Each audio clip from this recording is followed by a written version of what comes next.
Jornal do Ténis Couto Eventos, porque há aqui uma coisa, ainda bem que estamos com o João Lagos, para dizer o seu dono.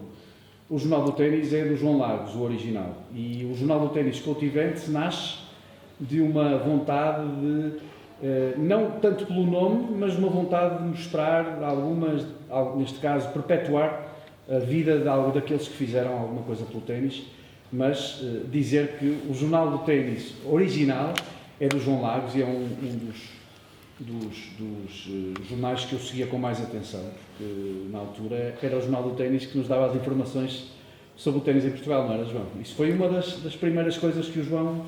Era uma peça essencial. Naquela época, estamos em 1978.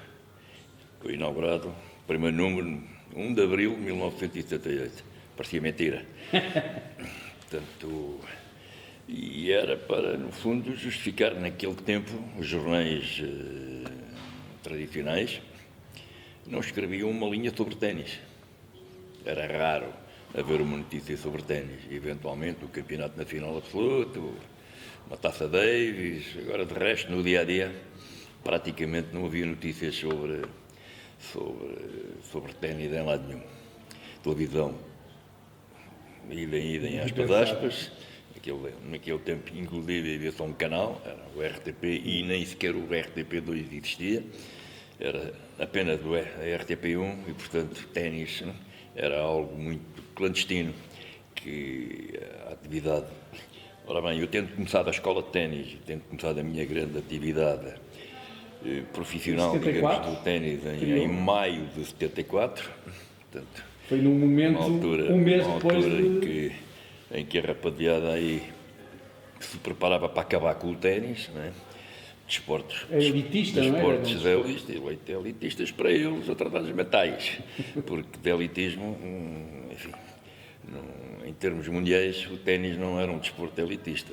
Em Portugal poderia ser um bocadinho, porque os clubes eram escassos, pequenos e bastantes sócios, e naturalmente esses sócios que gostavam de jogar ténis com alguma assiduidade procuravam fechar os clubes para não deixar entrar muita gente, senão ninguém jogava, não havia instalações para todos, e então isso pode-se confundir com algum elitismo, esse tipo de defesa.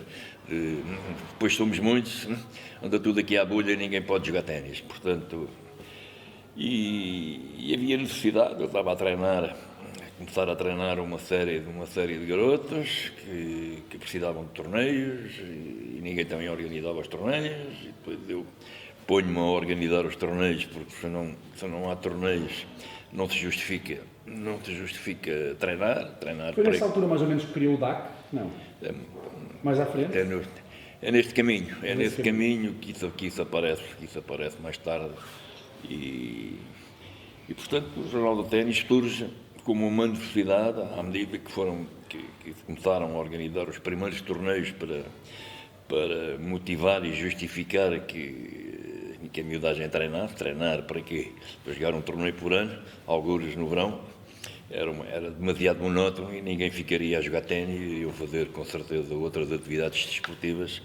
E então, para organizar esses torneios, era preciso os tais sponsors, não é? Sponsors era uma palavra que nem existia no vocabulário. Foi o João que trouxe isso para Portugal. E que inventei isso em Portugal. Quase que sou obrigado a dizer que inventei o marketing desportivo, porque...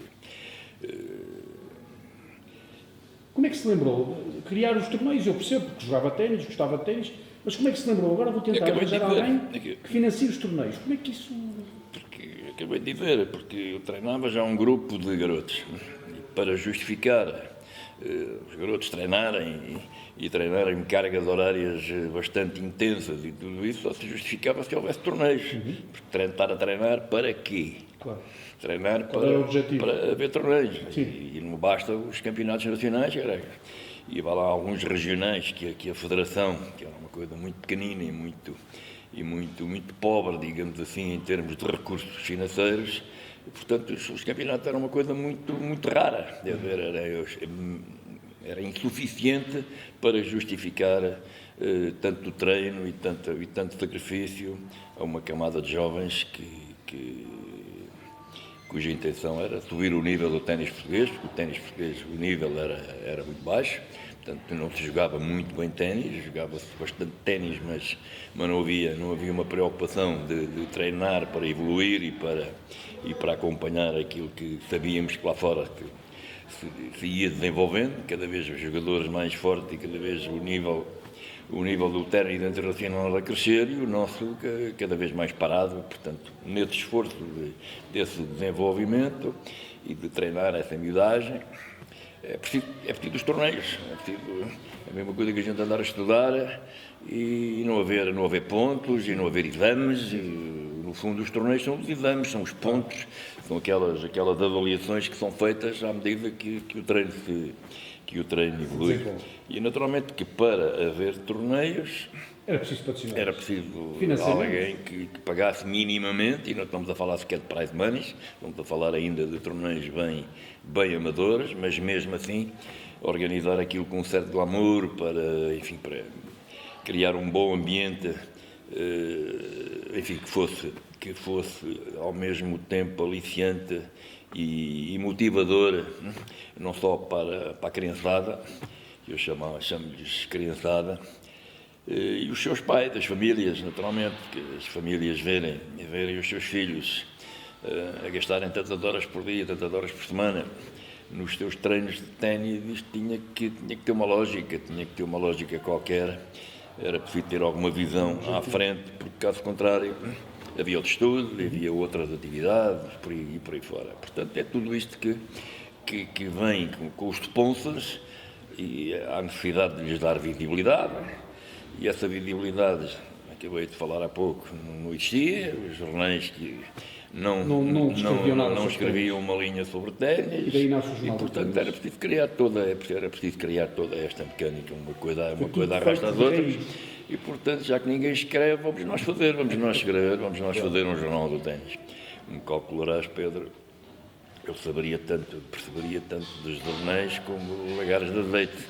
Obviamente que é uma tarefa bem hércula conseguir produzir um jornal de ténis com 8 páginas na altura, no início, com aquele formato que tu te lembrarás, e não havia jornalistas, como calculo, jornalistas de ténis é uma coisa que obviamente não existia, não existia aonde publicar, quanto mais jornalistas para esse efeito também. Foi preciso inventar os jornalistas, foi preciso ir criando e desafiando alguns jornalistas que porventura escreviam umas linhas sobre outras coisas de desporto, um handball, olha, neste caso o principal colaborador que eu tive para fazer o Jornal do Ténis era um tipo extraordinário, o Avalanche Coelho, que dificilmente distinguiria uma bola de ténis de uma bola de outra coisa qualquer por aí.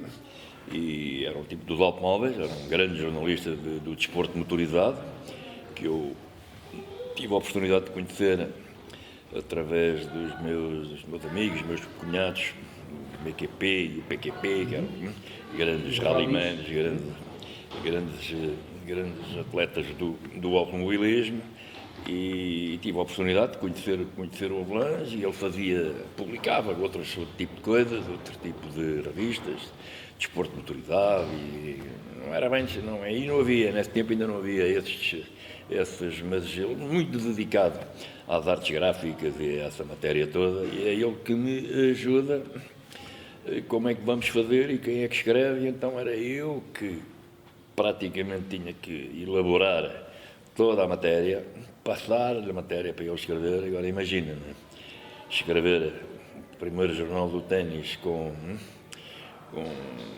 por uma pessoa que não percebe absolutamente nada sobre ténis, tem que levar ali uma grande insabordela, e comigo a fazer a revisão de texto e tudo. Era obrigatório. Uma tarefa hércula, que, enfim, se ficássemos a falar disso, nunca mais saímos daqui hoje. Mas eu queria ir aqui a Primeiro, há uma coisa que é fundamental. O João é uma pessoa de relações. O João conheceu milhares de pessoas. Para além disso, viveu muito. O João vai fazer agora 80 anos, não é? viveu muito, tem uma vida preenchidíssima, muito rica, e é isso que eu quero ir um bocadinho atrás. O João começou a jogar muito cedo no Jamor, não foi? Sim, essa é outra história gigante, mas enfim, comecei no Jamor. O meu avô tinha uma casa na Cruz Quebrada, portanto, no Jamor. O Jamor, enquanto Estádio Nacional, previamente, antes de ser o Estádio Nacional, era uma quinta privada, era uma quinta gigante, mas privada. Tinha um dono, por sua vez tinha uma filha única, que era, portanto, vizinha do meu avô, mega quinta, com um par de outras bem mais pequeninas, encostadas à grande quinta, que era a Quinta da Graça. A gente hoje em dia chama-lhe Jamor, porque o rio, aquela ribeira que ali desagoa, no Jamor, vem lá de longe, mas termina ali na Cosquebrada, e era a ribeira do Jamor, e portanto esse nome foi ficando, mas esta Quinta da Graça foi expropriada na altura, uma boa indemnização aos donos, para fazer nascer o grande complexo desportivo do Estádio Nacional, que começou pelo Estádio de Honra do Futebol, inaugurado a 10 de junho de 1944, no ano em que eu nasci. 10 de junho, dia da pátria, 10 de junho de 1944.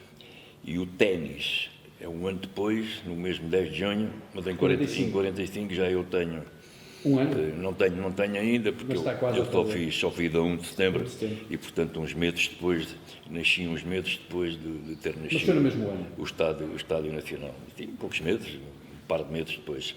E essa quinta, a tal senhora, que era filha única e herdeira dessa quinta, que é a tia Maria da Graça, era a melhor amiga da minha mãe.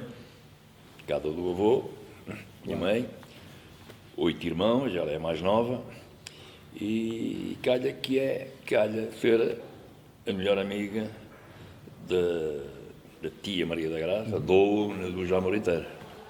Portanto, tenho fotografias da minha mãe a montar a cavalo à porta da quinta. A casa da quinta ainda hoje existe, aquela ruína que todos conhecem, quando vão ao Estádio Nacional ao ténis, aquela casa em ruínas, que está em frente à faculdade. Era a casa da quinta, Tenho fotografias da minha mãe a montar a cavalo com a dona da quinta, digamos assim. Portanto, estou bem ligado a estes primórdios. A minha família todos jogavam ténis, aliás tinham um corte de ténis em casa, com um outro vizinho, tinha uma casa também fora da grande quinta, que eram os mimotes também. Um par deles que ficaram ligados ao ténis também durante depois de muitos anos, e ainda antes de existir o Estádio Nacional do ténis, daquilo tudo, já o meu avô com este vizinho, que eram os mimotes, tinha um corte de ténis em casa. Mas eu estava para nascer e nasci e arrastei as primeiras raquetes ainda nesse corte. A minha mãe jogava, foi ela que ensinou o meu pai a jogar quando começaram a namorar. Então, uma história que... O João tinha 4 anos, não? Quando começou a jogar? Sim, nem sei bem dizer. Jogar não era com certeza, mas andar na raquete a primeira vez. Andar a apanhar bolas e a arrastar as raquetes que eram pesadíssimas dos meus pais. Não havia raquetes para naqueles tempos não havia raquetes para garotos. Aquelas raquetes pequeninas, eram as raquetes normais, pesadíssimas. Bem mais pesadas do que as raquetes que hoje são usadas pelos próprios profissionais. Bola branca. E bolas brancas, é claro. Bolas brancas não em pressão, mas em caixas de cartão, portanto nada pressurizado, enfim, é toda. Estou bem de outros tempos. João, e depois há aí um momento em que o João continua a jogar, mas vai tentar o futebol, porque o João chegou a jogar no Sporting. é evidente que jogar a bola todos nós jogamos, e sobretudo naqueles tempos em que havia pouca variedade, digamos assim, de desportos para miúdos, não havia os surfs, não havia nada dessas coisas, nem os Playstations, não é? Esse vício terrível que afasta muita gente, muita miudagem do desporto, propriamente dito, e portanto tinha a faculdade de ter jeito para tudo, daqueles miúdos que se enrascam com tudo. E teve como treinador o Travassos.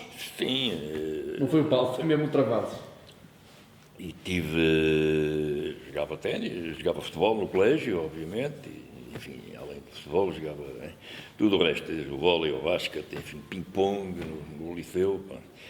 E, enfim, eu jogava futebol, era habilidoso, era tipo capitão da equipa dos colégios por onde andei, e na altura do João de Brito, o colégio São João de Brito, tínhamos campos de futebol, o colégio tinha campos de futebol, ali mesmo paredes meias com o velho estádio de Alvalade, onde eu passava todos os dias de carro elétrico para ir e para vir para o colégio, e de equipas juvenis do Sporting, de volta que não volta, iam lá treinar connosco, jogar, fazer joguinhos connosco ao colégio.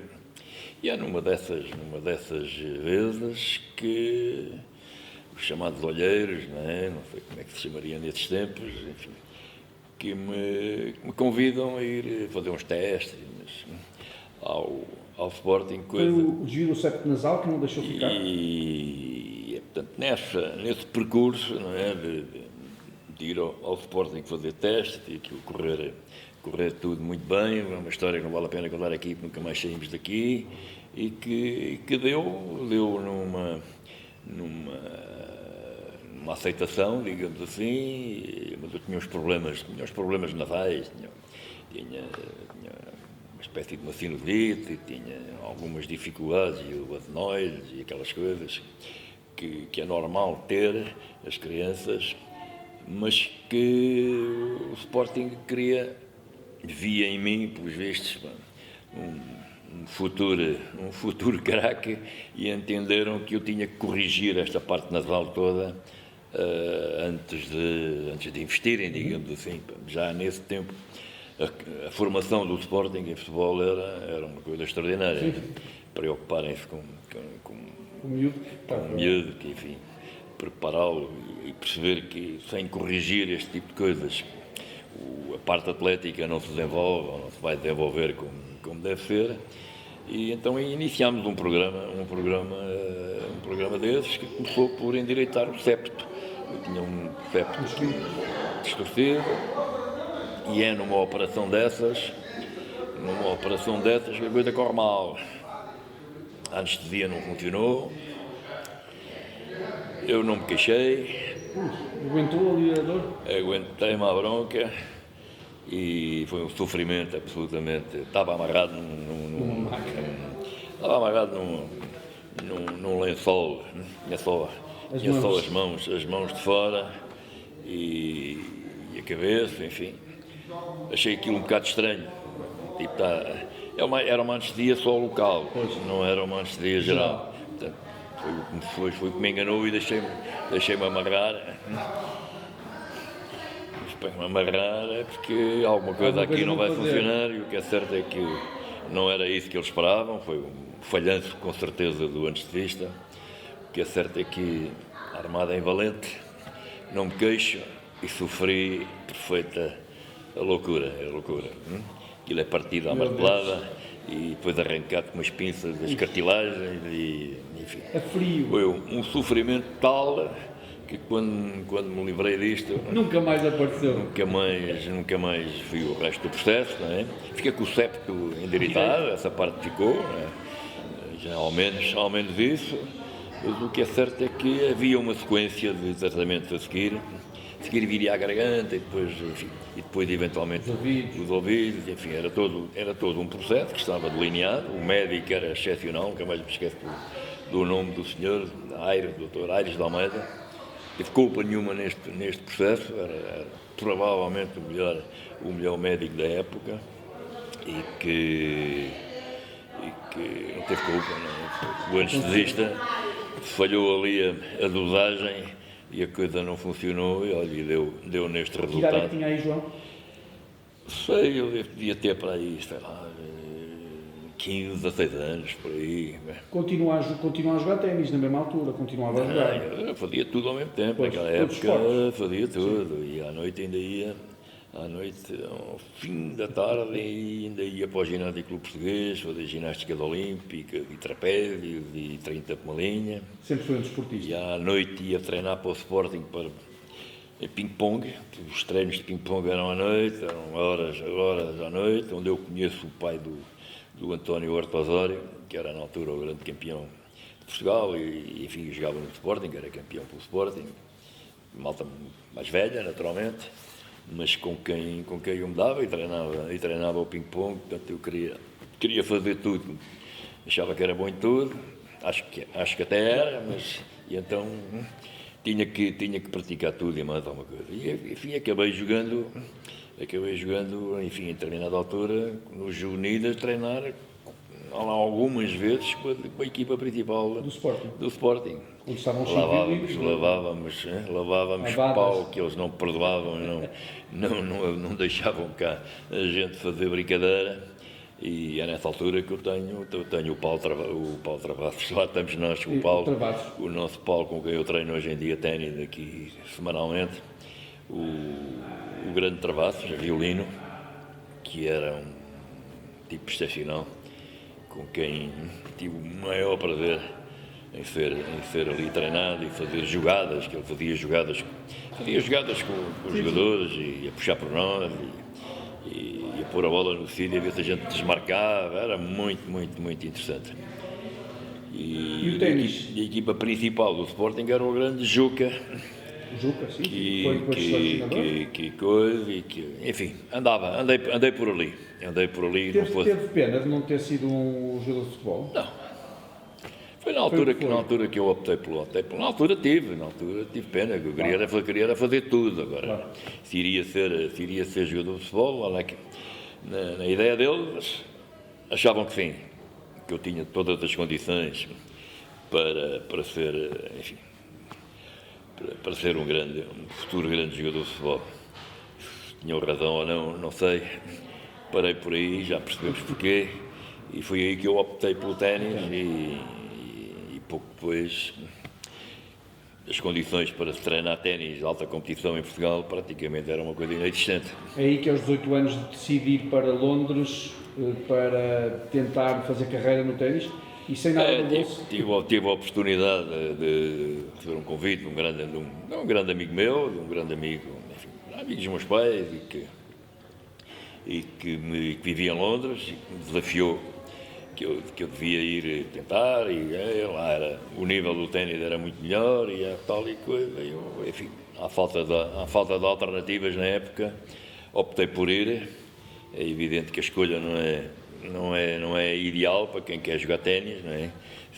Tinha sido melhor um convite para a Flórida, ou um convite para um país desses mais com outro nível de clima e com outro nível de infraestruturas, porque em Londres havia muito poucos cortes cobertos na altura. E eu tive a sorte de frequentar o Queen's Club, onde este meu amigo era sócio e facilitou que eu lá conseguisse jogar, mas eram 4 ou 5 campos indoor, ultra ocupados, e não era muito fácil lá se jogar, mas eu lá fui jogando com os membros do clube, a maior parte deles, e era assim que eu ganhava algum, porque eles tinham a mania de fazer apostas, e então eu fazia as apostas e dobrava, e se fosse 6-0 dobrava a coisa, portanto deu-me ali uma grande alma competitiva. Mas também teve que servir às mesas, lavar carros e até desfilou de fato bem aí? Fiz de tudo um pouco. Tinha que ganhar a 18 anos, não sou rico, não recebo uma mesada de casa e portanto tive que sobreviver em Londres e trabalhei na Casa de Portugal, que era a Casa do Turismo em Portugal, de Portugal em Londres. trabalhei aí bastante tempo e depois fazia esses trabalhos de trabalho. Era mais panelas do que pratos. Eu ia para a cozinha, num restaurante em King Road, em que a cozinha era num basement e era mais as panelas do que propriamente os pratos. Já teve a oportunidade de anos envolvidos voltar lá, ao mesmo sítio, de passar pelo menos? Sim, claro que sim. Claro que sim. King Road é quase um ponto onde eu gosto de ficar quando vou a Londres. Aliás, as últimas vezes que... Durante uns poucos anos ia a Londres, a Wimbledon e muitas vezes no período em que o António Ortosório esteve em Londres, ficava em casa dele e ele morava nessa zona e é uma zona obrigatória. Claro. Mesmo que eu esteja em Londres e aconteceu estar por ir a Wimbledon e lá para os hotéis oficiais do ATP Tour, tinha que ir jantar a qualquer restaurante na zona de King Road, Chelsea ao cabo e ao resto.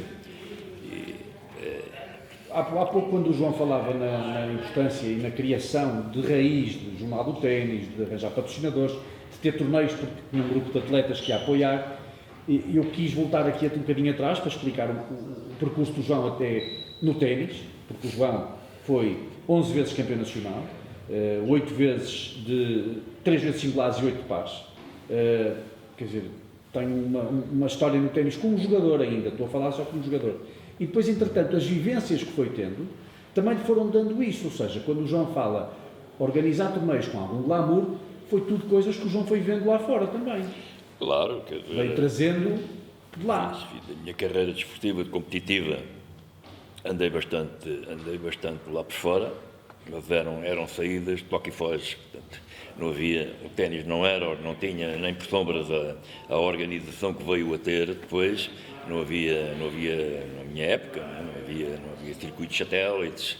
Os circuitos satélites foi uma ideia que nasceu para juntar uma série de torneios todos relativamente perto uns dos outros, para facilitar aos jogadores e em termos de financeiros, não é? Ficar muito mais acessível a possibilidade dos jogadores, enfim, jogarem as suas competições e tudo. Naquele tempo era um torneio que tínhamos em Madrid, depois se calhar a semana a seguir era na Alemanha e depois a outra a seguir a gente descobria que havia um na Suíça e portanto nem havia um calendário, circuito, claro. Nem havia sequer um calendário que a gente pudesse olhar e acompanhar.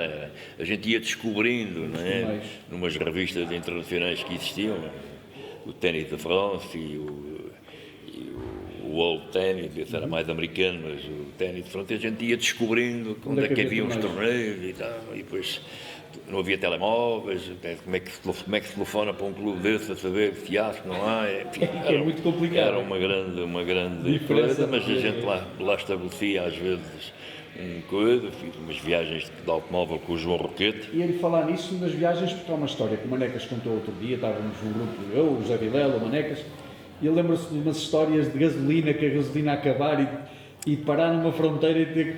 Como é que foi isso, João? Isso são histórias que nunca mais acabam. Portanto, isso já são, enfim, eu já no fim da minha competição, já muito mais preocupado com a competição da miudagem e do ténis português de uma forma geral. Essa história, por exemplo, é uma Taça Davis. Penso que seja essa, não sei se é essa. É possível. Penso que seja essa, há tantas, não sei qual delas é que o Manecas poderá ter contado, mas era uma Taça Davis. Portugal iria jogar ao Luxemburgo. Aliás, é a primeira vez que Portugal ganha um encontro internacional na Taça Davis, contra o Luxemburgo nessa altura. E havia uma verba da Federação Internacional para a equipa ir de avião. Mas para irmos de avião só dava para 3 jogadores, só dava para 3, embora pudessem jogar 4 numa Taça Davis, né? Ou pudessem haver uma equipa de 4, e só dava para 3, pá. Portanto, como só dava para 3, pá, a minha preocupação de ir um quarto miúdo, eu era na altura, já não me lembro se também era diretor técnico da Federação ou não, já não me recordo, mas lembro-me dos esforços que fazia para para pôr os miúdos a jogar ténis por aí, enfim, por tudo quanto era sítio. E então resolvemos ir de carro, porque de carro, feitas as contas, o valor dos 3 bilhetes de avião, aquilo tudo espremidinho, dava para ir de carro, e indo de carro podia ir mais um. E assim era mais uma oportunidade que se dava a um jovem, né, que viesse integrado na equipa, provavelmente não para jogar, mas pelo menos para viver o ambiente. E no caminho faríamos um torneio, algures em São Sebastião, se não me engano, e o programa era esse. E tivemos um percalço na fronteira, bem complicado, e não tem nada a ver com gasolina. Sei que eu não sei se a história é a mesma. Não tem a ver com gasolina. Embora houvesse... Foram contadas várias, mas eu acho que é essa que o João está a contar. Embora havia estações de gasolina aqui e ali, pela estrada, a gente não conhecia, né? E muitas vezes andávamos ali no limite, porque a próxima bomba não havia aqueles sinais que há hoje em dia. Olha, daqui a X quilómetros está lá uma bomba, a gente sabe lá onde é que está a bomba. Portanto, havia alguns percalços desses, nós tínhamos grande experiência de viajar pela Europa de automóvel e, portanto, e o único que tinha carta era eu nessa viagem. E temos um percalço na fronteira, e o percalço sou eu. Tinha lá um aponte qualquer, que eu já tinha tido uns negócios antes de me entrar na minha profissionalização do ténis, da minha escola de ténis. Tinha tido um restaurante em Cascais e tinha fechado com o 25 de Abril e coisa, tinha que fechar, a minha clientela debandou toda para o Brasil e para aqui e para lá, e o restaurante fechou e fecharam-se as contas, fechou-se aquilo tudo. Mas havia uma coisa que eu não sabia naquele dia, mas ficámos barrados na fronteira, porque eu tinha lá a polícia da fronteira tinha lá uma coisa que eu não podia passar. E que tinha lá uma coisa, e estávamos numa sexta-feira, ou num sábado, se não me engano, acho que era sábado, domingo, era assim uma coisa. E tínhamos que, eu tinha que ir a Trinova na segunda-feira. Aí a viagem parava ali. Ninguém tinha carta, olha, vão vocês, nem para andar, nem para ir, nem para voltar, nem para sair dali. E é uma cena das antigas, né? Ao sábado. E então eu ligo ao meu pai, telefono ao meu pai, lá à frente da polícia, lá à frente, lá no gabinete, não sei, eu não me lembro se era a guarda republicana, quem é que tomava conta da fronteira, não recordo que tipo de polícia era. E conta ao meu pai, imagino que mas ninguém sabe explicar o quê, nem como é que isto se resolve, mas é aqui um problema tremendo, eu não sei quanto, e o meu pai, vou ver. E passados uns minutos, toco o telefone, eu atendo, mas nem devia ter atendido, vê lá se a chamada era para mim, se era outra chamada qualquer, mas estava ali naquela nervoseira, pego no telefone, percebo que é a voz do meu pai, tive ali olha, daqui é o diretor-geral dos desportos, chama aí o não sei quantos, com quem é que eu estou a falar, mano? Eu percebi a loucura do meu pai. E passei o telefone, vou lá ao guarda, olha, está aqui o diretor-geral, já tinha dito que era uma delegação, claro. Taça Davis, ninguém sabia o que era Taça Davis, não é? Os polícias na fronteira, em Vila Formoso, explicar que era uma delegação, claro. E que era não sei quantos, tinha uma carta qualquer da federação, tínhamos qualquer coisa, enfim, tínhamos feito já essa cena toda. E lá passei o telefone, então era o meu pai a fazer responsável do desporto. A falar em altos berros, que eu quase que ouvia, apesar de eu não ouvir muito bem, e quase que ouvia e percebi o guarda, com certeza, Sua Excelência, com certeza, Sua Excelência. Então, bom, Pode passar. À condição de quando voltarem, têm que passar por aqui. Quando voltarem, têm que vir aqui, porque o diretor-geral diz que faça os obrigos que eles têm que ir por aí, têm que ir lá tratar do que for e não sei quanto. Foi assim. Mas não vieram? Viemos lá para o outro lado qualquer. Mas, entretanto, o assunto estava resolvido. Pois. Porque, entretanto, no período em que a gente esteve fora, nessa noite, chegámos a São Sebastião às tantas, dormimos lá no chão do ginásio, enfim, foi uma história que nunca mais acaba. Mas isso o que é que era? Era um cheque de 1000 escudos, que eu, na altura em que fechei o restaurante, tinha um fornecedor, nem me recordo quem seria, e o senhor que tinha o cheque nunca meteu o cheque ao banco. Não meteu, meteu, sei lá, um ano depois, ou dois, já não me lembro, uma data de tempo depois, é que... Mas, rapaz, já as contas do banco, estava tudo fechado, estava já não coisa, e portanto, já viste, a cena... O que é... E depois resolveu-se, claro. Enquanto nós coisa, obviamente que isso apareceu resolvido, e enfim, lá levantaram os alvos, levantaram, mas eu, pelo risco, pelo sim, pelo não passei por ali, há uma série lá de histórias. Uma cena canalha, incrível. Já viste o que é que podia... é a minha responsabilidade,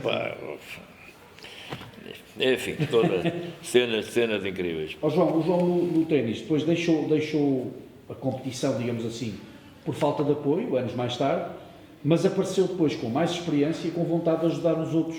E neste caso os outros é criar equipas, conseguir... E com aquilo que foi vendo no mundo, veio com esse know-how. Eu tive sempre esse desejo. À medida que fiz a minha craveira, tive as minhas frustrações. A minha maior frustração, onde eu mais provei, foi no meu último ano de júniores.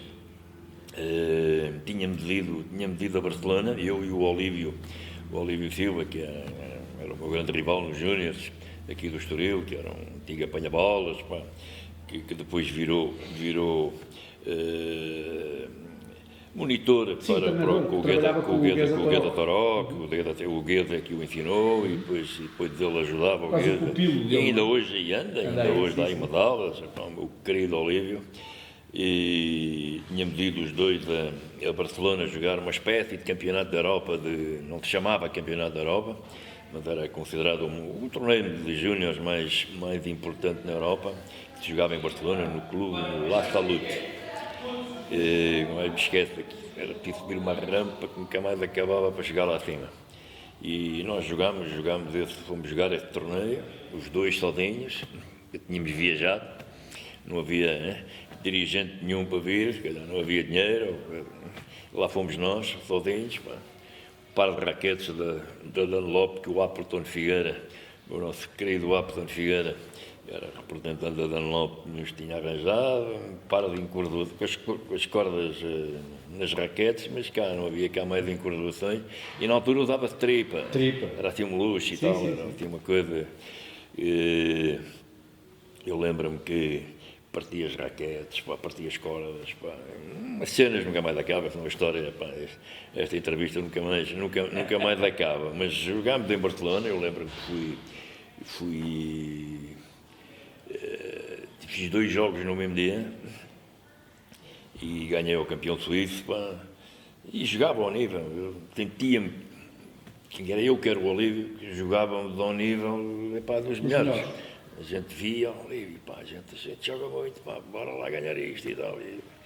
Eu ganhei uns quantos, o Olívio também, mas depois o Olívio lá ficou, eu ainda passei mais uma, ganhou o campeão suíço, e tinha chovido e tal, e um par de horas depois tinha que jogar contra um campeão de Itália na altura, e não tive tempo de comer, não comi, quando fui ao restaurante... entretanto tinha partido as cordas, tinha acabado o jogo com uma chuvinha miúda e tinha partido as cordas, joguei com uma corda, com uma raquete já com 2 cordas partidas, aquilo partia meio ao balão, porque era a única maneira Consegui manter a bola. de não mandar as bolas, sabe Deus para onde. Enfim, cenas épicas. E só não ganho, fiquei com a convicção que só não ganhei esse campeão italiano. Porque não tinha condições. Porque não tinha, e andei à procura de encurvar raquetes, não havia lá o clube, era fim de semana, aquilo que era feriado, não sei o quê, não havia encurvação no clube. Então tive que ir. O tipo que arbitrou o jogo, que era o Joaquim Moura, talvez o maior maestro de ténis, professor de ténis e técnico de ténis de Espanha, que criou a Real Escola de Ténis Espanhola, foi este homem, Joaquim Moura. Tinha sido meu treinador aqui em Cascais, na Parada. Vinha cá no verão, tinha vindo já 2 ou 3 verões que ele veio cá, estava aí 2 meses na Parada e eu dava umas aulas com ele, meu pai pagava-me essas cenas, eu fiquei muito amigo dele e ele, como soube que eu estava lá a jogar em Barcelona, foi lá, teve uma folga qualquer, que ele dava aulas também lá, e era feriado, portanto, por isso é que ele foi lá, e às tantas, o jogo com o Suíço estava complicado, não havia árbitro. E ele foi para a cadeira. E o Suíço, e ele foi para a cadeira e acabou, e depois foi ele que foi comigo a ver se arranjávamos quem... Encurvado. E pá, numa lambreta, que ele tinha uma lambreta, à chuva, pá. Cenas. E lá puseram, não havia... que eu nem sequer tinha dinheiro para fazer uma encurvação inteira, compraram uma encurvação inteira. Tinha que ser... E aqui metiam 3 ou 4 cordas, portanto, imagina bem como é que estava a raquete quando eu joguei com o italiano, está a ver? Portanto, enfim. Portanto, cenas... Ou seja, depois destes problemas todos, quando regressa... E portanto, tenho estas... Nesse ano, era o último ano de Júniores, e eu sonhava com o Orange Bowl, que era uma coisa que a gente ouvia vagamente falar. Nunca ninguém lá tinha ido. Os portugueses nunca tinham lá ido jogar, não tínhamos a sorte de poder ir jogar a esses grandes torneios na Flórida. E então, lá descobri, lá Paulo World Tennis, a ler a revista, tem que lá ir, tem que ir, porque aquilo lá pagavam tudo. As estadias era uma organização de famílias, não era hotéis, nem nada disso, as famílias de ver, era uma organização que se chamava People to People. Se ajudavam uns aos outros e a gente ficava em cada família e tudo isso. E eu não arranjei dinheiro para a viagem. O bilhete de avião, essas viagens eram caras e eram não sei o quê, enfim. E a minha família não dava lá muito jeito e eu não fazia grande birra por causa desse tipo de cenas. Lembro-me é que fiquei, porque tentei arranjar o dinheiro de toda a forma e feitio, e não tendo conseguido, sofri forte e feio, porque eu tinha vindo de Espanha convencido que tinha dinheiro para que era competitivo, gostava mesmo de ver aquilo, ir lá com outras, sei lá, com mais umas incorporações, com um bocadinho mais bem apetrechado, e o não ter conseguido foi um grande trauma que eu sofri sozinho. Não quis que os meus pais sequer percebessem que eu tinha sofrido tanto com o não ter ido, porque eu não fiz grande alarido com a coisa. Percebi que não dava jeito aos meus pais aquela despesa e, portanto, acabei não indo, mas sofri sozinho e fiquei sempre com aquela. Quase que me comovo a contar estas histórias. Fiquei sempre com essa e com aquela isto não pode acontecer aos miúdos. Eu, quando for grande, quando for maior, quando for mais coisa, hei de fazer qualquer coisa para que isto não aconteça. Para que isto não aconteça aos outros. Pela sua vivência. Como aconteceu a ver, pela minha experiência. E, portanto, enfim, tive sempre essa... Portanto, e muito antes de eu criar a minha escola e de me dedicar já dava umas aulas de ténis no verão para ganhar umas massas aqui em Cascais e tinha jeito para aquilo e ganhava sempre umas boas massas nesses períodos. Mas eu começar a organizar e a fazer é só depois em 74. Sim, quando queria a escola de ténis. Antes disso, muito antes disso, uma altura em que, olha, eu quando já fui um bocadinho mais velho, e já um bocadinho na sequência de não ter conseguido ir a Orange Bowl, que comecei a tentar inventar a autosponsorização, era assim uma coisa. Autosponsorização, o que é? Vou ganhar dinheiro, poupo E vou. e vou. E vou aqui, ou vou ali, ou vou lá. E isso mete-me em negócios, começo-me a meter em negócios. E um desses negócios, já eu era campeão de ténis, já eu era campeão nacional, já tinha ganho na Foz. Portanto, eu ganhei na Foz o segundo campeonato, deve ter sido em 66. Deve ter sido em 66. E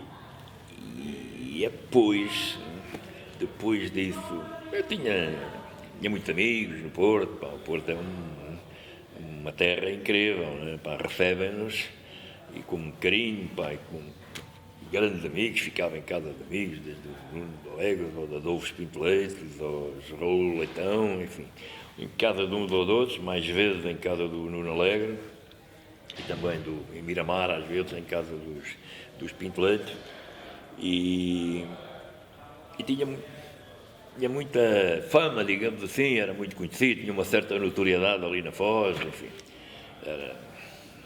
era um tipo dado, era um tipo de coisa, e tinha muita coisa. Às tantas, dei comigo a fazer uma discoteca na Foz do Douro. Negócio. Fazer uma discoteca, não havia nada. E aquela malta, pá, precisava, nós cá em Cascais, e em Lisboa já tínhamos boates e discotecas e coisas, e na Foz não havia nada disso. E eu lembro-me de fazer esse negócio e lá estive, pá, nos primeiros tempos, fui lá abrir aquilo, eu era a alma da... Como é que se chamava? Checkmate.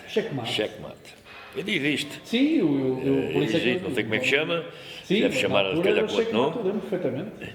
E era a discoteca chique da Foz, onde as meninas podiam ir e aquilo tudo, e era, enfim.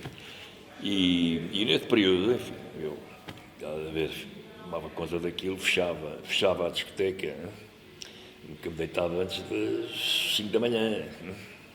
Eu dormia a manhã toda e tudo isso, acordava, tinha um apartamento ali como é que chama? Na Marginal? Atlântico? Sim, na Marginal da Foz. Sim, naquela Marginal da Vida Foz. Brasil. Vida Brasil, exatamente. Tinha aí um resto de chão e tal, tinha aí uma coisa, pá, e ia para o ténis. Fazia a barba lá, e tomava o duche, e caramba, e gostava de bater umas bolas, e não vi ninguém, nem aquela hora, né? Cada hora do almoço, caramba. E é nessa época, eu conheço o Zé Vilela, né? O Sr. Fernando e tudo, que eu já conhecia, enfim, era um habitué, não é? Ia lá jogar os campeonatos nacionais e outras provazinhas que havia por lá. E é nessa altura que eu chegava ao clube, não havia ninguém para jogar e tudo isso, que eu descubro o Zé Vilela, então os putos que eu ouvia um gajo batia lá a bola à parede, ao fundo, lá no fim do clube, e eu via lá uns gajos, a bola, e eu lembro-me que eu ouvia a batida, pá, a bola bate muitas vezes, alguém joga minimamente e tal, e pá, quem é? E com estes dois, era o Zé Vilela e acho que era o Gonçalves, pá, perguntas ao Zé, ele vai dizer o que é, pá, jogavam os dois muito bem. Mas ia, pá, bora aí jogar, Zé, bora aí, pá. Era proibido, não deixavam os miúdos de apanha-bolas, pá, descalço, já não me lembro, pá. Lembro que prestei os sapatos, mais a raquete, e começo a bater umas bolas com o Zé. Era proibido, mas é proibido, Fernando. Eu quero ver quem é que me vai proibir e tal, campeão e tal, quem é que me vai proibir e pá, sou aqui tão bem tratado, quem é que me vai proibir, e pá, estou aqui, quero jogar e não posso jogar e agora não é. Tenho aqui um parceiro, não posso... E era impensável, eram umas regras, pá. E E o que é certo é que a gente comecei a bater, pá, e o Zé, pá, levava na bola ali como gente grande, e a bola vinha, e vinha, e vinha, e vinha, e eu entusiasmado com aquilo, pá, e carapas, pá, este miúdo joga mesmo, pá, batia-me, pá, não era jogar propriamente dito, mas era bater bolas, aquilo andava ali, pá. E que chegavam a malta, os sócios começavam a chegar para o almoço, vinham lá, iam chegando uns quantos e tudo, e ficavam admiradíssimos. Não por mim, mas porventura para verem o puto que apanhava bolas para eles e tudo. E é nessa, e cá o proibido, que mais ouvi falar nisso, não é? E a gente Ou seja, democratizou o ténis. E fizemos ali aquela coisa e tudo isso, depois isso coincide com eu me vir embora. Que eu me vir embora para Lisboa, e quando venho para Lisboa, pá, não descansei enquanto não falei no Zé. E na sequência disso, o Zé vem para Lisboa. Na sequência disso, Pedro Vasconcelos era na altura, não sei se presidente do CIF, não sei se era presidente da Federação, já não me recordo exatamente dessa cena, mas era uma figura, um grande amigo, pá, meu capitão de Taça Davis, mais velho, mas amigo com pincha, pá. Era engenheiro civil, pá, tinha um ateliê em sociedade com o João Caetano, também jogava ténis, era filho do Marcelo Caetano, mas era arquiteto. Sim. Um era engenheiro, outro era arquiteto, tinham um ateliê juntos, pá, ali no Campo Pequeno, em Lisboa, e lá se convenceram, e eram muito, Pedro era muito entusiasta por ténis e gostava enfim, ajudava-me a mim bastante, pá, e trouxemos, criámos condições para o Zé vir, pá, arranjaram um emprego para o Zé lá no ateliê, e depois jogava no CIF, que era lá perto, aquele grande, não sei o quê, pá, e o Zé poderá contar tudo isso melhor que eu, e foi a minha primeira. Tomara eu que me ajudassem a mim, porque eu não tinha condições, mas a minha maneira de ajudar foi encaminhar esta coisa, consegui criar condições para que ele ficasse. A sensação que eu tinha era que ele continuasse ali na Foz, não sairia da cepa torta, e assim vindo aqui para o pé de nós e coisa, e já passei a bola um bocadinho ao Pedro Vasconcelos. Passei-lhe um bocadinho a bola, ele, enfim, tinha outras competências e outras capacidades, pá. Eu lá fui à minha vida, que eu não lembro bem o quê, pá, mas o que é certo é que o Zé veio para Lisboa e daí depois tudo se desenvolveu, acabou indo para Barcelona, e enfim, tudo se desenvolveu e a aposta foi boa, foi um bom olheiro. O Zé tornou-se naquilo que todos nós sabemos, pá. E eu tenho nisso um enorme orgulho, pá, e o Zé, ainda por cima, é daqueles que é grato, e trata-me por um ano mais velho, Cara, com uma amizade que perdura ainda hoje. Não me deve nada, como calculas, pá, não sou dos que mando contar a ninguém, não me deve nada, mas é óbvio que é um grande motivo de orgulho. Portanto, isto é portanto uma coisa isolada, mas que mostra a minha vontade de ajudar. São muito tempo mais tarde, em que eu já tenho criei, né? Eu próprio torno-me professor de ténis permanente e profissional a tempo inteiro em maio de 74. Portanto, já passou muitos anos depois desta cena do Zé Vilela, e eu já com 30 anos, já com a nítida aquilo que eu tinha gostado de ser, tentar dar o máximo enquanto jogador, fiquei para aí a 50% da minha capacidade atlética e de competências enquanto jogador, fiquei muito aquém, não deu para explorar mais, não havia condições para isso. E é quando eu, enfim, criei a minha escola em 74. João Lagos, não é? A escola de ténis João Lagos, era a única coisa que eu tinha, é o nome, que era bem aceito por aí, era um tipo simpático, só tinha amigos nessa altura. Os inimigos só começam a aparecer quando a gente começa a fazer coisas estrambólicas e pá, aí é que começa a criar inimigos, pá. Portanto, enquanto não fazes muita coisa, Muitas ondas, não é? não há muitas. Há umas invejazinhas, porque és campeão e que trigas ali mais umas miúdas mais giras, ou assim umas coisas deste género e tal aí. Há umas invejazinhas, mas Passageiro. é passageiro. Lembro-me de uma organização que o João fez, eu tenho um bilhete em casa, esqueci-me de trazê-lo, foi em 1982, que trouxe o Bjorn Borg a Portugal, a Cascais, ao Dramático, e em Famalicão. E o meu pai foi ver em Famalicão, e eu tenho um bilhete em casa, Borg Gerolitis, eu tenho esse bilhete em casa. Essa foi uma das primeiras... vais ter que me emprestar, que eu vou precisar disso. Com Vou certeza. precisar disso para o meu livro de memórias que Senhor, com muito que gosto. já está no forno. Com muito gosto. E isso, olha, isso é um dos grandes marcos que faz a grande reviravolta no ténis português.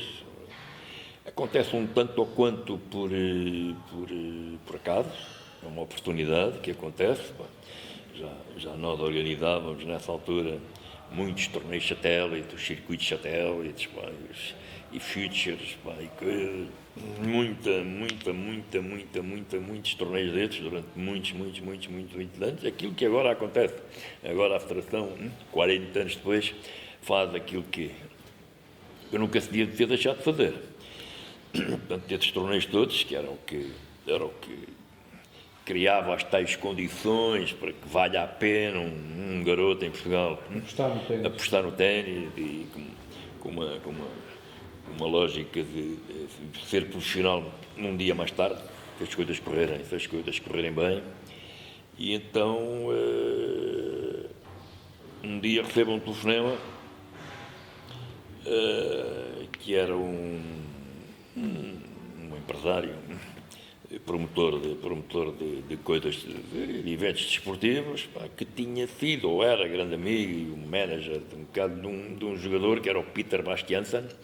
Era um jogador dinamarquês que vinha cá jogar os nossos circuitos satélite e que corria-lhe bem e ganhava, era um dos que era ganhador, um tipo impecável e que vinha cá e que tinha a noção da simpatia e da receptividade com que nós tratávamos toda essa comunidade, centenas de miudagem que passou por cá, nesses torneios.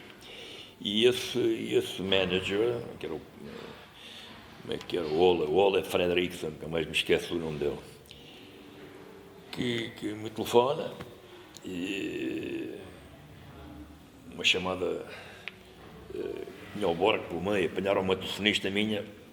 Eu não falava inglês e, portanto, ficou ali um bocado, falou em Borg e lembrava-se da palavra Borg, mas a chamada era de Copenhague, pá, Borg é sueco, uma chamada de Copenhague, pá, que o Olaf era aí que era... Sim. Enfim, conclusão. O homem estava a organizar uma exibição lá em Copenhague.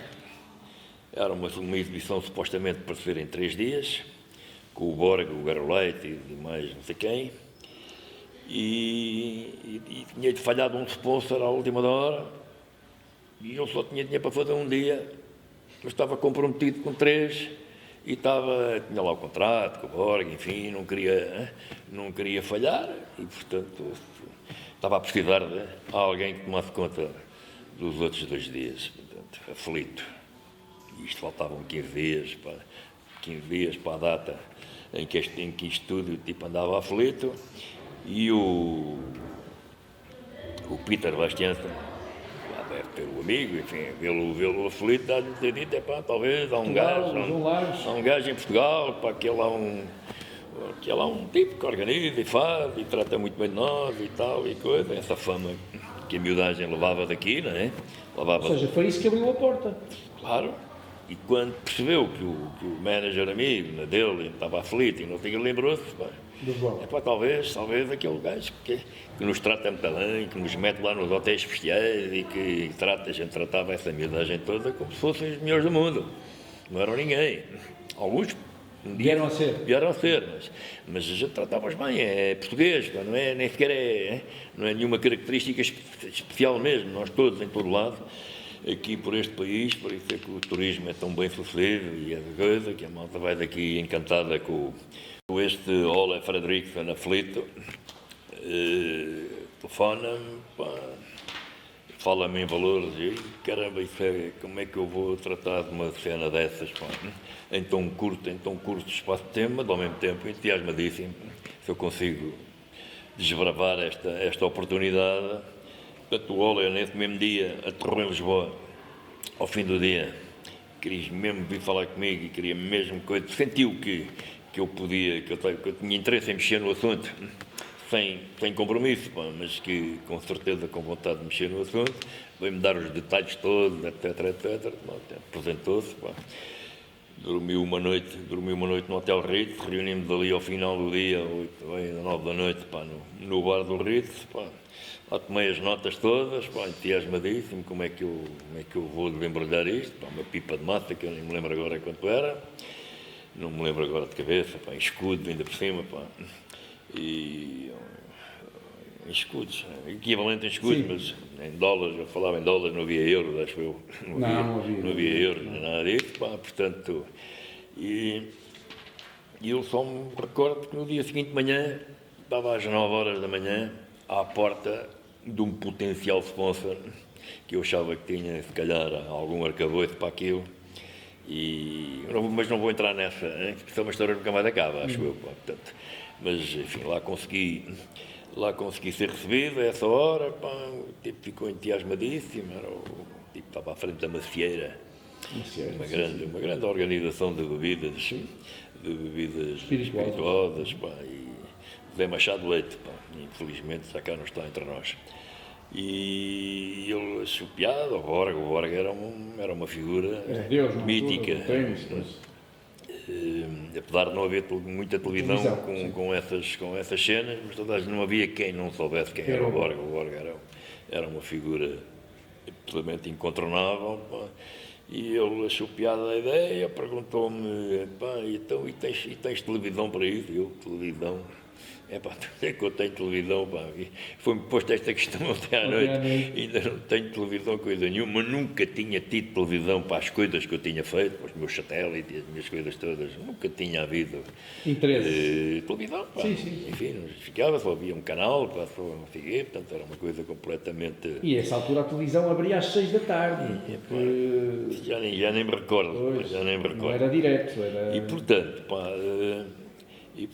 eu percebi, mas espera aí, se tiver televisão, deixou-me aqui uma janela aberta, pá, a televisão, lá vou eu, pá, nem sabia onde é que era a RTP, nem sabia onde era. Quando este amigo, Zé Machado Leite, pá, eu tinha um escritório no Chiado, mas era só um gabinete, era só o gabinete dele e uma recepção, depois das grandes instalações eram lá no sítio, pá, que eu fui, pá, e tinha uma secretária. Quando eu saí, fui pedir à secretária se ela sabia onde é que era a RTP, ela foi ver a lista dos telefones, a morada da RTP, bom, lá vou eu para a RTP, chega à RTP, faz treino, né? Porque eu dava aulas e, portanto, tinha interrompido a minha cena para ir tratar deste assunto. Aterro na RTP, lá na recepção, com um balcão muito alto, a perguntar para falar com o Presidente, para falar com quem? Queria falar com o Presidente. As telefonistas, pá, as meninas da recepção, pá, eram 3, pá, olharem umas para as outras, a rirem-se, olha este, pá, molhado, fato de treino e um bocadinho molhado, porque estava a chover, era uma chuva miudinha, mas molhava. E rirem-se umas para as outras, e eu nem sabia quem era o Presidente da RTP. Né?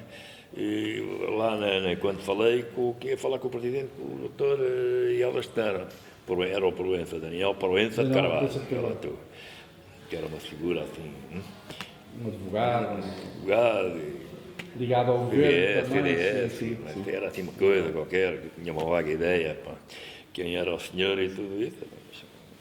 Um problema desse, pá, deu-me para falar com ele, bom, e pedi para falar, não riram, ficaram, e olha, espera aí um bocadinho e tal, assim, como que diz. Eu lá fui-me sentar, a uma distância, nem via aquelas sentadas, Eram em baixo. o balcão era baixo, pá, aquilo. E o que é certo é que não demorou, pá, 5 ou 10 minutos, pá. Lá se levantou, como já não estava a rir, chamou-me, eu lá fui e mandaram-me foder. Os torniquetes, dentes, não sei o quê, ao fundo do corredor e tal. Eu nunca tinha tido Esse contacto. cenas dessas e, portanto, estava a ser fácil, mas eu não tinha comparação com outras cenas parecidas. Pá. E quando chego lá acima, abre-se a porta do elevador e era o próprio Lourenço de Carvalho que eu tinha. Estava à minha espera à porta do elevador. Eu, o que é isto? Pá? Achava que isto era normal, eu não tinha grande experiência de procurar contactos deste nível, e nada disso, nesses tempos. Embora já lidasse com sponsors, já com os meus satélites e aquelas coisas, já tinha alguma experiência nesse tipo de conversas e desse tipo de abordagens. Mas o senhor Lourenço de Carvalho, uma grande categoria, vai esperar à porta, um gajo, com o treino e tal. Aquilo, o nome dizia lá qualquer coisa, pá, não era... Estão a ver? Não era nem por sombra do João Lagos que me fui tornando ao longo dos anos. Nessa época não tinha ainda não tinha nada dessa projeção.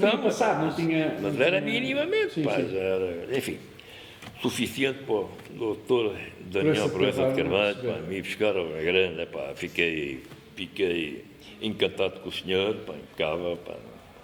Ainda por cima, o gabinete dele não era em frente do elevador. Teve que andar. Ainda fizemos uns bons metros até chegar ao gabinete dele. Portanto, aquilo eu, à medida que ia andando, eu E absorvendo ainda estava a perceber, este tipo está impecável. Pá, o máximo de boa educação, ainda por cima, pá, sei lá, não interessa. Pá, portanto, com isso tudo. E expliquei-lhe. Quando sentámos na coisa, expliquei-lhe o hora e ele, e eu entusiasmado, não é? Claro. Eu a vender um sonho, né? Estou ali a vender um sonho. Estou-lhe a contar que estava às 9 da manhã toda encharcada à porta do outro, perguntou-me por televisão, aí olha, cá estou eu, televisão. Fiquei com a ideia de que se houvesse televisão, se calhar, e o tipo, coisa, pá, absorveu aquela coisa do Borg, era de facto, não sei o quê, pá.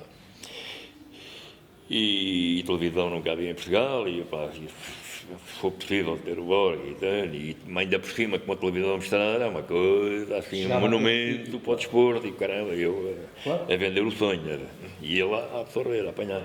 Pegou no telefone e chamou, era aí que eu vou chamar aqui o meu diretor financeiro, chamou o senhor que era o diretor financeiro, administrador financeiro, Dr. Pinto Cardão, que é mais espero que esteja vivo, que eu vou precisar de falar com eles, com os dois, em breve, por causa do meu livro e por causa dessas coisas. Espero que ainda tenho, que eu mais me esqueço. E chegou um senhor, pá, um minuto depois entrou no gabinete, pá, João Lagos, conte lá, aqui ao Dr.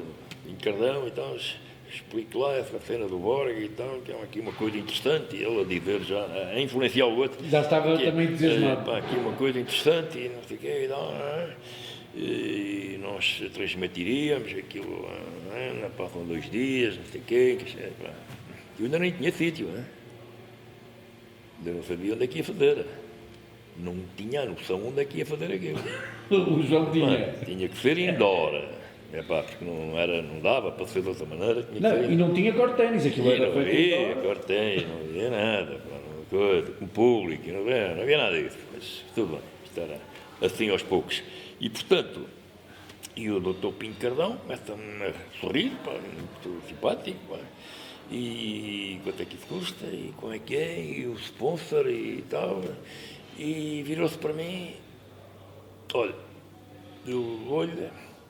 eu dou-lhe o equivalente ao valor, não me lembro agora qual é o valor, dou-lhe o equivalente em valor ao valor, e se eu lhe der o equivalente a esse valor em head time, primeiro que eu decifrasse o que é que isso queria dizer. Anúncios de publicidade na televisão. Tempo em publicidade. Era um crédito em publicidade, um valor equivalente àquilo em publicidade. Esperei que eu decifrasse aquilo, como tal, lá me explicou, riu-se a perceber que eu era completamente leigo da matéria e tal, e coisa e tal, saí dali. Todo. com um volume de valor. Claro. Portanto, voltei ao meu amigo, voltei ao Chiado, aí 1h30 depois, ela estava, o Zé, então, Zé, olha, televisão já temos, e, ainda por cima, Com publicidade. deram Tá. isto assim, não sei o quê. O homem. E o gajo, João, isso está a correr bem, então, mas agora tens que ir falar ali com o doutor Paixão, como é que esquece? Doutor Paixão, que era lá também no Chiado, mas num outro escritório, me explicou que eu lá fui ter com o doutor Paixão, que era o diretor comercial, e lá o gajo tratava das massas das publicidades e dessas coisas todas, e o gajo, praticamente, falou com ela, olha, vai-te mandar aí não sei quem, aqui é uma interessante agora, que não sei quem e tal, vê lá isso, porque a televisão deu isto assim e tal, e, portanto, Estava tudo. Só faltava mesmo o sítio para fazer. portanto, caramba, já tenho isto tudo, caramba, e agora? Com o que é que o João. Deixa eu só fazer uma parte. Com o que é que o João confidenciava? Porque isso acontecia em Catadupa, essas coisas, o João estava ali naquele. Tinha alguém a quem confidenciava isso? Era consigo. Guardava para si. Não tenho sócios Como é que vivia esses momentos, que eram momentos incríveis para quem gostava de ténis e para quem tentava, enfim, fazer alguma coisa na vida e de repente vê-se com isto tudo e as coisas a acontecerem por determinadas circunstâncias. Como é que o João vivia estes momentos? A ver, em família, a mulher, a Moda já está comigo nesses tempos, Bebé Arnoso, minha colaboradora, primeira colaboradora destes princípios, começo, enfim, a falar, a sonhar esta coisa, a sonhar em voz alta, no meio disto tudo, onde é que há de ser, isto tem que ser em Cascais, uma glamour e tal, e não sei o quê, Cascais, o dramático de Cascais, que é o clube onde tinha lá um pavilhão e tinha coisa, onde aconteciam umas coisas de música, e uns festivais de jazz, e umas coisas que eu sabia que aquilo tinha ali uma certa polivalência, tinha medidas para coisa, que jogava-se lá hóquei, jogava-se lá essas coisas todas, lá vou eu, para o dramático de Cascais, foi logo a primeira escolha. É quase impossível, o dramático de Cascais, parar a atividade toda. Para fazer uma exibição. Aquilo acontecia tudo, acontecia ginásio, acontecia hóquei, acontecia tudo. E montagens. Tudo, mas primeiro a atividade deles, claro. A vida do clube, aquilo não é um mono que está ali parado, é uma coisa que está permanentemente em atividade durante não sei quanto tempo. Portanto, tem que vender a ideia da exclusividade e do Borg e de uma coisa extraordinária, televisão, e não ainda vender este sonho todo ao presidente do Dramático, não consigo lembrar o nome do senhor, vou ter que descobrir agora, em breve, e eu os inflamei com este entusiasmo todo, uma guerra para eles conseguirem as várias modalidades pararem, mas não sei o que. Durante dias, porque era preciso montar, era preciso... Mas isto tudo correr, um contrarrelógio absoluto, e portanto não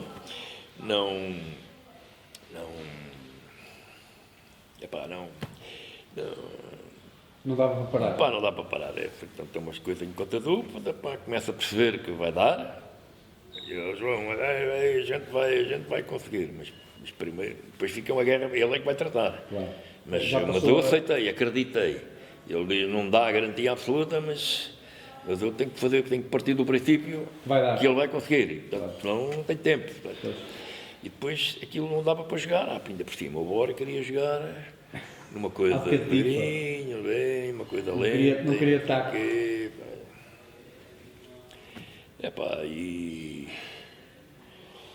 E nesse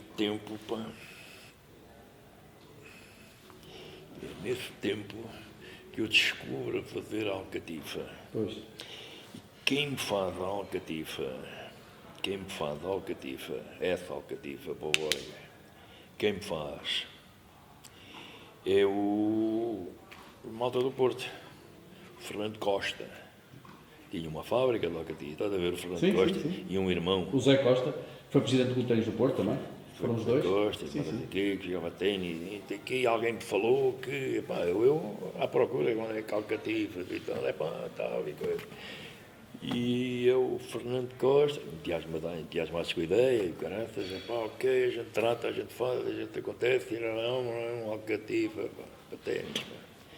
E depois, para aquilo assentar bem no chão, tiveram que lhe dar um acabamento.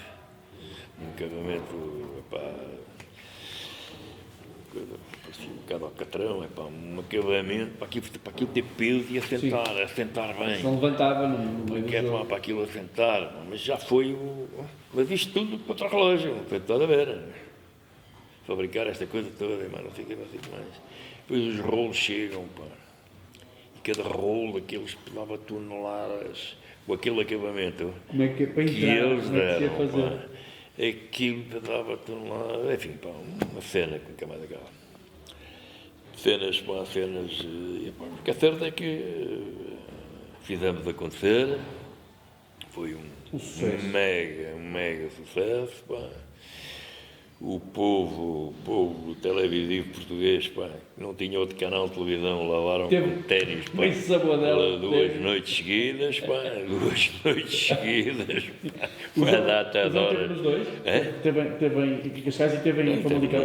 Nos 2 dias em Cascais, nos 2 dias em Cascais, e portanto foi uma coisa excepcional, enfim, toda esta organização, e no meio desta cena toda, o Borg queria jogar mais um dia. Pediu-me para depois, gostou, eu queria mais um dia. E então eu tinha, como é que eu vou fazer mais um dia? Já agora mais um dia, a televisão tinha, ok, mais um dia, porque a audiência já foi lá, a audiência foi Chefe, foi máximo. Caramba, pela mão do ténis e tudo, sabe?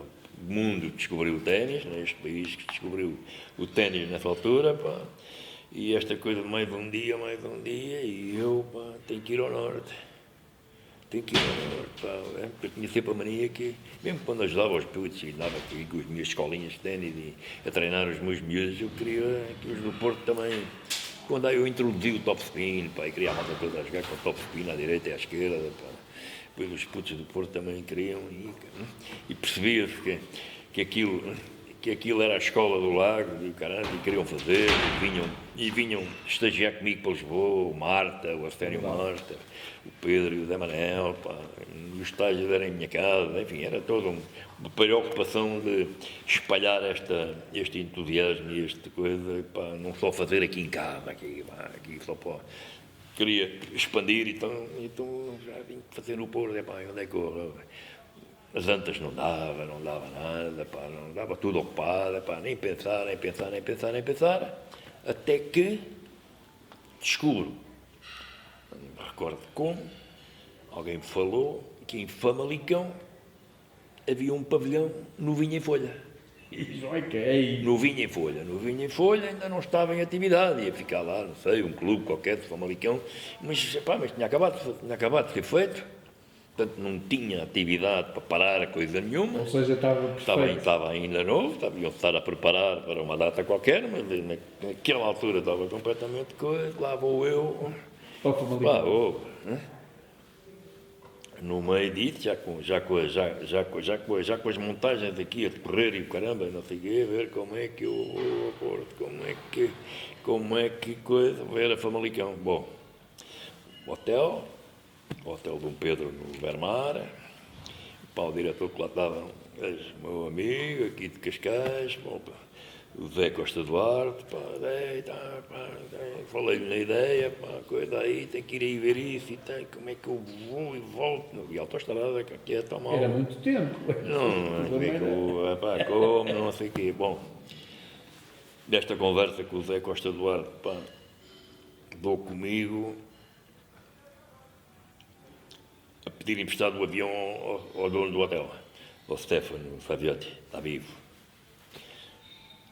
Presta-me o avião para ir ao... não dá, tinha que ser assim, não dá. E o gajo tinha avião, não tinha dado. Se não houvesse esta facilidade, não sei como é que eu ia fazer, não sei como é que ia fazer, dia à noite, não sei. Eu sei que a história do avião apareceu, piloto, caramba, pá, não sei o quê, também entusiasmei, pá, o Borg fica aí, vai lá, tens para lá no hotel, aí, que é a grande festa que vai ser para lá, e mais não sei o quê, à pala disto, né? E lá vou eu, pá, no avião, pá, a moça veio comigo, e fomos ver o pavilhão. E então era ver o pavilhão, ver se aquilo, coisa e tal, e arranjar um carcanhol extra, porque agora queria jogar mais um dia, mas dá cá o meu, não é? Preço que era uma lata de nota ainda. E então, este Zé Costa Duarte, a quem eu pedi, Zé, pá, quem é que há aí, a malta rica, pá, aí as indústrias do quê, pá, e do têxtil e o caraças, para ver lá o que é que haverá e tal, e não sei o quê, João, deixa estar que eu vou ver e tal, vou falar com o Fernando e com o Nhinha, tem, não sei o quê, pá, bom, nesta viagem, que deu para ir ver o pavilhão, impecável, umas bancadas retratas e não sei o quê, que tinha lá as medidas, caramba, aquilo dava.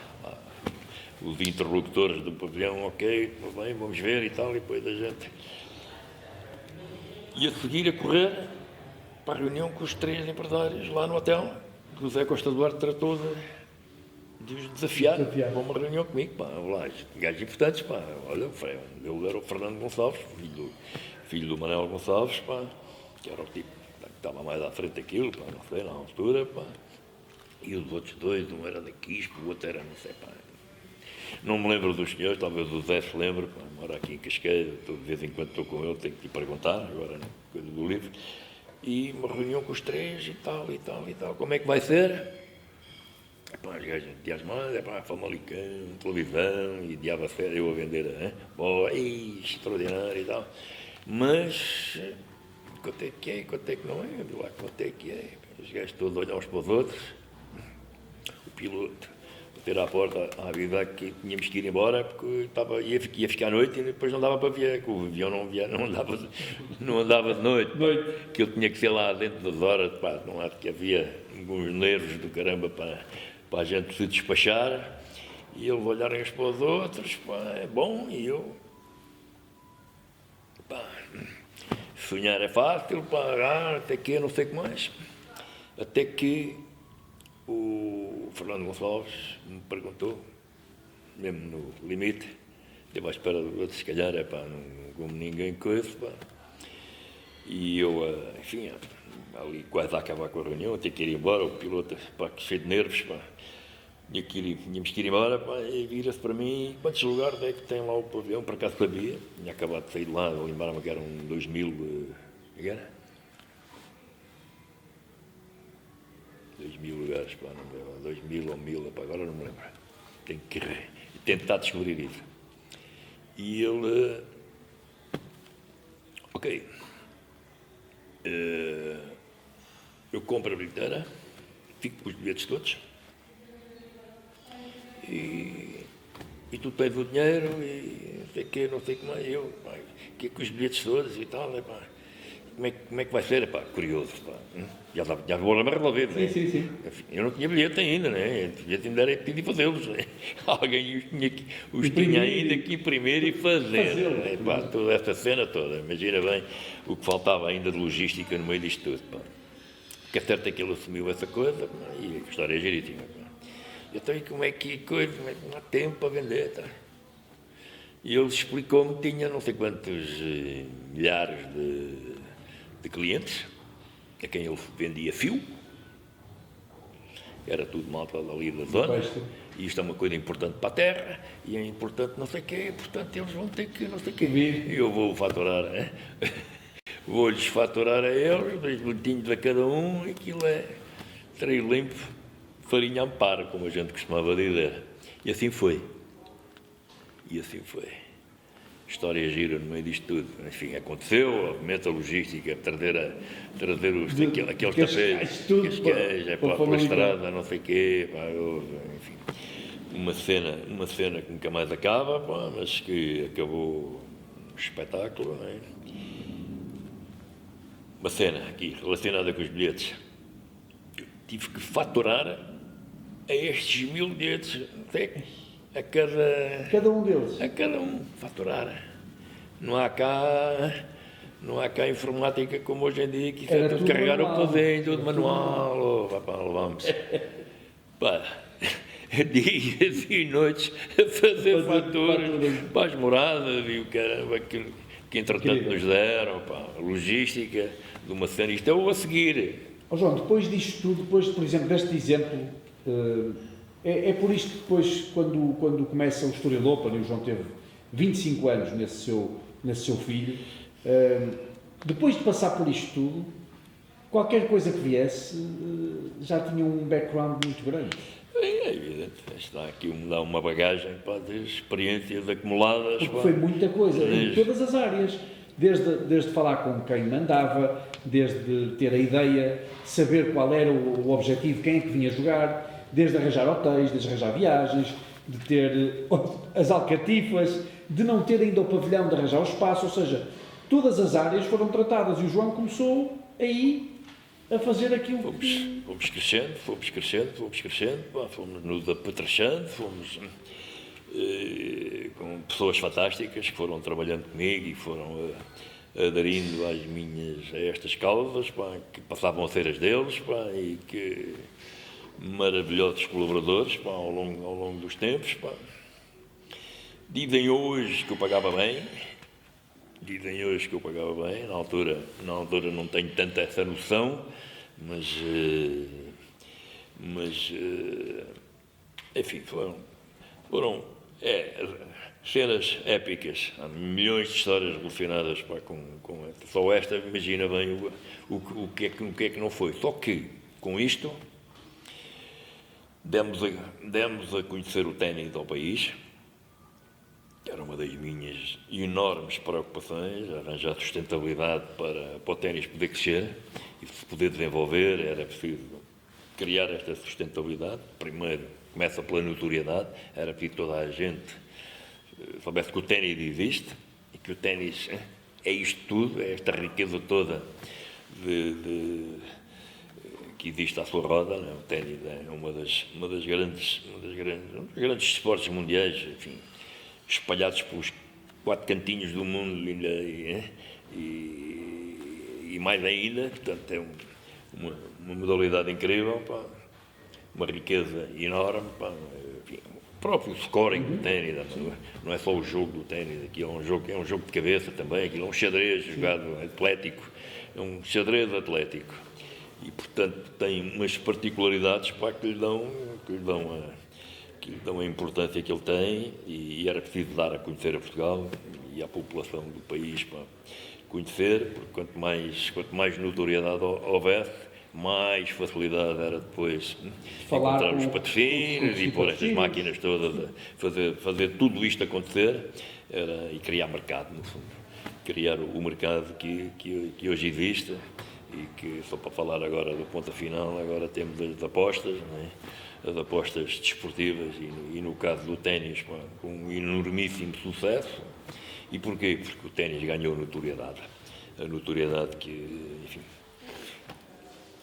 que alguém começou a criar lá atrás e que não parou durante décadas, com cada vez mais, e depois criaram mais eventos e mais televisão e mais notoriedade e não sei o quê, até que chegamos ao Estoril Open em 1990, que aliás começa 3 anos antes, pá, com as categorias challenge, um 50 e um 75 mil enquanto challengers. Depois é que fomos convidados então a participar no Tour, no ATP Tour, quando o ATP Tour se autonomiza e fica só debaixo da tutela dos jogadores, já sem a Federação Internacional, já nem isso tudo, já nessa fase. Quando se criou o ATP Tour e nós somos convidados a entrar com um torneio no Tour, e somos convidados porque já tínhamos este track record todo e por isso é que nos convidam, porque acreditam que a gente é capaz de criar um torneio permanente e que o merecíamos por todo o trabalho que era conhecido, naturalmente, pelas entidades do ATP e tudo isso. Portanto, dão-nos o privilégio de ser fundador, ao cabo e ao resto do ATP Tour, logo no primeiro ano. E depois foi crescer, procurar criar condições para que ele nunca parasse de crescer e, à medida que a notoriedade e o nível e o número de praticantes em Portugal fosse e as infraestruturas proliferassem aí pelo país fora, e quanto mais gente jogasse ténis, mas isso depois era outro. Por isso, enfim, esse foi o grande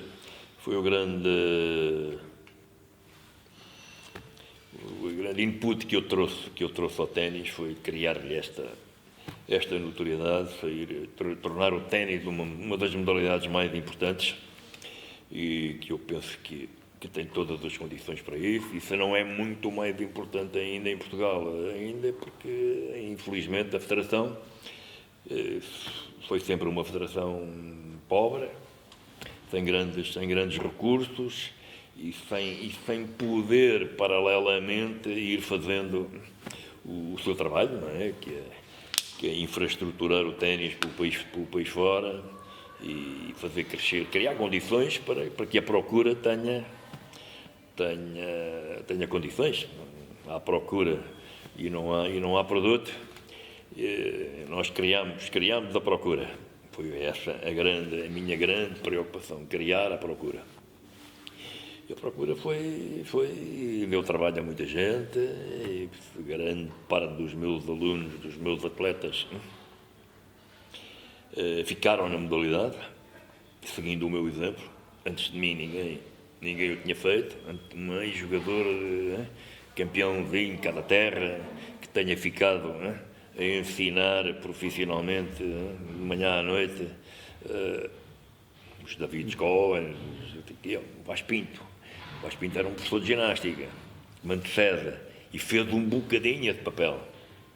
Aliás, inspira-me bastante o meu grande rival e querido amigo Alfredo Vaz Pinto, porque ele, enquanto professor de Educação Física, tirou o curso de Educação Física no antigo INEF, agora a Faculdade de Motricidade Humana, já lá no Estádio Nacional, e portanto, introduzia o ténis no meio das suas aulas de ginástica, da sua vida, da sua profissão.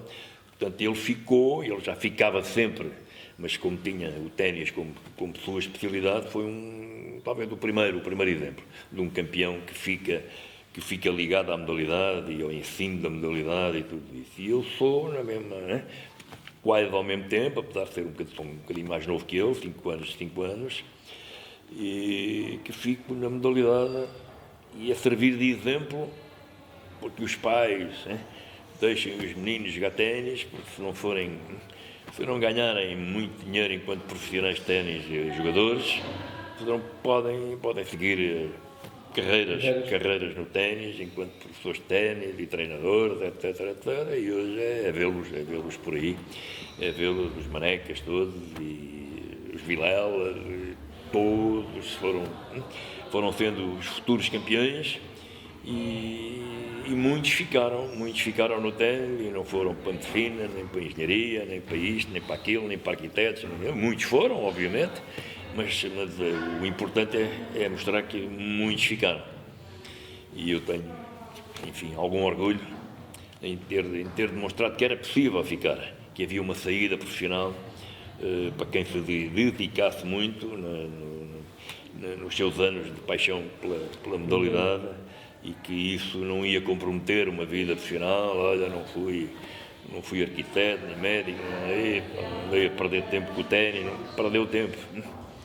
Gozou, jogou, foi o melhor que conseguiu ser, e depois ficou a ensinar aos outros e por aí fora, e isso é talvez o papel o meu legado, porventura, mais importante. Pelo menos é aquilo que eu sinto mais do que as auréolas todas de outras coisas maravilhosas que fiz, e que tenho o gozo de ter feito a mesma coisa noutras modalidades.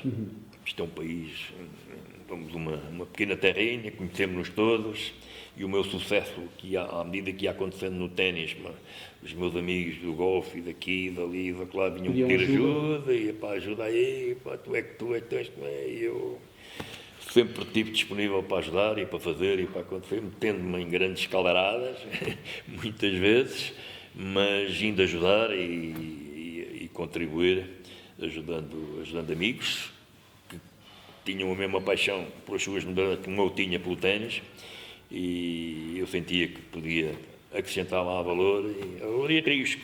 O risco é que se calhar foi muito exagerado, mas a vontade de ajudar era tanta que depois vinham os riscos que não deviam ser assumidos por mim, mas que acabaram por ser em muitíssimas modalidades, passaram pelo golfe, pelo surf,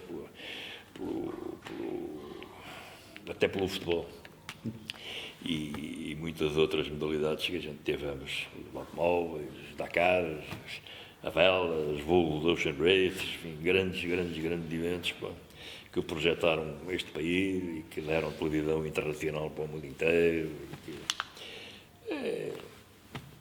Tudo nasceu no 25 de Abril com um balde de bolas na mão, a puxar pela minha modalidade de berço e pela minha grande paixão e que acabou por ter uma grande expansão e por dá muito gozo olhar para trás e sentir tudo isso. Sente-se realizado? Sente-se realizado? Sim, sem dúvida, e ainda cheio de energia, sei bem para quê ainda, né? Qualquer dia falamos disso. João, há sempre futuro ainda. Uma última pergunta, que nós podíamos estar aqui o dia todo, porque há história para isso, mas vivia sem ténis? Dificilmente. Ainda hoje estou jogando ténis, graças a Deus, é o que me mantém vivo, é o que me dá energia.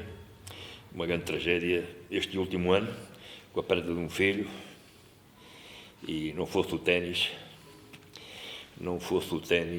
provavelmente não estaria aqui com esta pica ainda a falar contigo, Pedro.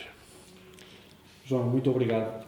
Obrigado pelo que fez o ténis português, porque eu acho que o nome devia ser Senhor Ténis em vez de João Lagos. Deixa estar assim. Senhores do ténis somos muitos, pá. A família do ténis hoje em dia é enorme, pá. Dá-me um gozo tremendo, pá. E estou sempre preocupado com o sucesso e estou a ver toda a gente a ter o seu sucesso e preocupado, pá. Às vezes com vontade de intervir para dar ali uma chega, pá, vai um bocadinho mais assim, um bocadinho mais assado, mas, enfim, dá-me muito gozo assistir, embora haja muita coisa que me apeteceria criticar, mas isso é outro campeonato, porventura, noutra altura. Obrigado, João. Obrigado eu, Pedro.